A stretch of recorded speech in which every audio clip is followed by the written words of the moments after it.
ಕೀರ್ತನೆಗಳು 3:3.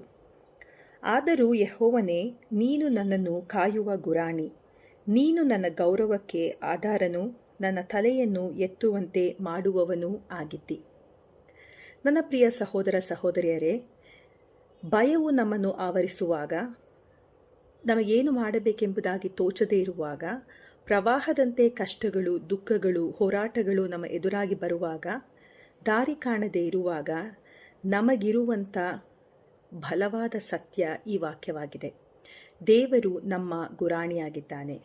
ಆತನು ಕೇವಲ ದೈಹಿಕವಾಗಿ ನಮ್ಮನ್ನು ಸಂರಕ್ಷಿಸುವುದು ಮಾತ್ರವಲ್ಲದೆ ನಮ್ಮ ಮನಸ್ಸುಗಳನ್ನು, ನಮ್ಮ ಹೃದಯವನ್ನು, ನಮ್ಮ ಆಲೋಚನೆಗಳನ್ನು, ನಮ್ಮ ಭಾವನೆಗಳನ್ನು ಸಹ ಆತನು ಕಾಯುವಾತನಾಗಿದ್ದಾನೆ.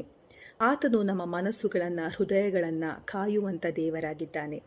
ದಾವೀದನು ಈ ಒಂದು ವಾಕ್ಯವನ್ನು, ಈ ಒಂದು ಕೀರ್ತನೆಯನ್ನು ಬರೆಯುವಾಗ ಆತನು ಶತ್ರು ಬಾಧಿತನಾಗಿ ತನ್ನ ಸ್ವಂತ ಮಗನಾದ ಅಬ್ಷಲೋಮನಿಂದ ಓಡಿ ಹೋಗುತ್ತಾ ಇರುವುದನ್ನು ನಾವು ನೋಡ್ತೇವೆ.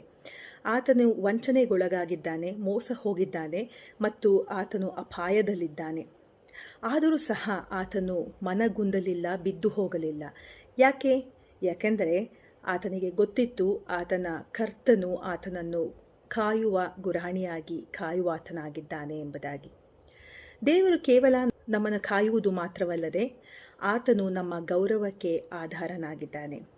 ನಮ್ಮ ಗೌರವವು ಅನೇಕ ಸಂಗತಿಗಳಿಂದ ಬಿದ್ದು ಹೋಗಿರುವಾಗಲೂ, ಅನೇಕ ಜನರು ನಮಗೆ ಗೌರವ ಕೊಡಬಾರದೆಂಬುದಾಗಿರುವಾಗಲೂ ಸಹ ಆತನು ನಮ್ಮ ತಲೆಯನ್ನು ಭಾಗಿಸದೇ ಇರುವ ಹಾಗೆ ನೋಡಿಕೊಳ್ಳುವಂಥ ದೇವರಾಗಿದ್ದಾನೆ.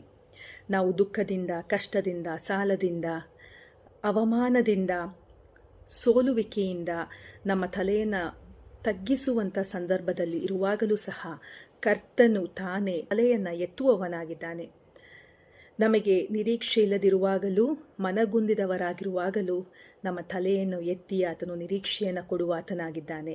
ನಮ್ಮ ಸೋಲುಗಳಲ್ಲಿ ನಮ್ಮನ್ನು ಬಲಪಡಿಸಿ ಜಯವನ್ನು ಕೊಡುವಂಥ ದೇವರು ಆತನಾಗಿದ್ದಾನೆ. ಹಾಗಾಗಿ ನಾವು ಭಯಪಡುವಂಥದ್ದು ಬೇಡ, ನಾವು ನಿರಾಸೆಗೊಳ್ಳುವಂಥದ್ದು ಬೇಡ. ಈ ಒಂದು ಭರವಸೆಯಿಂದ ನಾವು ಮುನ್ನುಗ್ಗೋಣ. ನಾವು ಆತನನ್ನು ಕೂಗಿಕೊಳ್ಳುವಾಗ ಆತನು ಕೇಳಿಸಿಕೊಳ್ಳುವಾತನಾಗಿದ್ದಾನೆ. ಎಲ್ಲಿಂದಲೂ ಅಲ್ಲ, ತನ್ನ ಪರಿಶುದ್ಧ ಪರ್ವತದಿಂದ ನಮ್ಮ ಪ್ರಾರ್ಥನೆಯನ್ನು ಕೇಳುವಾತನಾಗಿದ್ದಾನೆ ಮತ್ತು ಆತನ ಬಲ ಪ್ರೀತಿಯಿಂದ ನಮಗೆ ಪ್ರತ್ಯುತ್ತರವನ್ನು ನೀಡುವಂಥ ದೇವರು ಆತನಾಗಿದ್ದಾನೆ. ಹಾಗಾಗಿ ಭಯಪಡಬೇಡ್ರಿ, ನಿರಾಶೆಗೊಳ್ಳಬೇಡ್ರಿ, ದಿಗ್ಭ್ರಮೆಗೊಳ್ಳಬೇಡ್ರಿ. ದಾವೀದನನ್ನು ಬಿಡುಗಡೆಗೊಳಿಸಿದ ದೇವರು, ದಾವೀದನನ್ನು ಕಾಪಾಡಿದಂಥ ದೇವರು ನಿಮ್ಮನ್ನೂ ಸಹ ಕಾಪಾಡುವಾತನಾಗಿದ್ದಾನೆ. ದೇವರು ನಿಮ್ಮನ್ನು ಆಶೀರ್ವದಿಸಲಿ.